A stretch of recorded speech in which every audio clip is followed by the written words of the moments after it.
Hello friends, welcome back to our channel.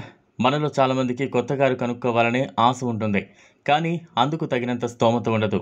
అందుకే కనీసం మంచి కండిషన్లో ఉన్న పాత కారు అయినా కొనుక్కోవాలని ఆశపడుతూ ఉంటాం. ప్రాక్టీస్ కోసం కొందరు, కుటుంబ అవసరాల కోసం, వ్యక్తిగత ప్రాధాన్యతల కోసం మరికొందరు రకరకాల కారణాలతో పాత కారు కొనుగోలు చేయాలని నిర్ణయించుకుంటారు. వాస్తవం చెప్పాలంటే పాత కార్లు చాలా చౌకగా లభిస్తాయి, కానీ ఇందులో చాలా రిస్క్ కూడా ఉంటుంది. అందుకే సెకండ్ హ్యాండ్ కార్ కొనే ముందు ఖచ్చితంగా తీసుకోవాల్సిన జాగ్రత్తల గురించి ఇప్పుడు తెలుసుకుందాం. పాత కారును కొనడానికి ఎంత బడ్జెట్ కేటాయించాలో ముందే డిసైడ్ చేసుకోవాలి. దీనివల్ల ఓవర్ బడ్జెట్ కాకుండా ఉంటుంది.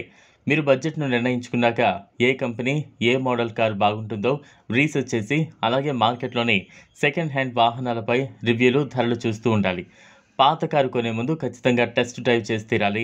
సస్పెన్స్ ఎలా ఉంది, వాహనం నడుపుతున్నప్పుడు ఏదైనా ఇబ్బందికరమైన శబ్దాలు, వైబ్రేషన్స్ వస్తున్నాయేమో చూసుకోవాలి. స్టీరింగ్, బ్రేక్ బాగా పనిచేస్తున్నాయో లేదో చెక్ చేయాలి. సాధారణంగా ఏదో ఒక లోపం లేకపోతే కారును ఎవరు అమ్మరు. అందువల్ల కారు మోడల్, దానిలోని పార్ట్స్ అన్ని చూడాలి. కారులోని సేఫ్టీ ఫీచర్స్ అన్నీ సరిగ్గా ఉన్నాయో లేదో, అలాగే కారు వెలుపలి భాగంలో ఏదైనా డ్యామేజ్ అయిందో లేదో చూసుకోవాలి. మనం ఎంత పరీక్షించినప్పటికీ పాత కారు కొనే ముందు ఖచ్చితంగా ఓ మెకానిక్తో ఇన్స్పెక్షన్ చేయించడం చాలా మంచిది. ఎందుకంటే మనకు తెలియని ఎన్నో అంతర్గత సమస్యలు మెకానిక్కు తెలుస్తాయి. అన్నిటికంటే ముఖ్యమైన విషయం, పాత కారు కొనే ముందు అన్ని డాక్యుమెంట్స్ సరిగ్గా ఉన్నాయో లేదో చూసుకోవడం.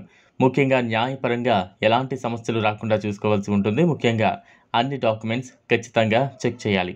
ఇది ఫ్రెండ్స్ ఇవాల్టి వీడియో. ఈ వీడియో కనుక మీకు నచ్చినట్లయితే లైక్ చేయండి, షేర్ చేయండి, ఛానల్ను సబ్స్క్రైబ్ చేసుకోండి. Thanks for watching.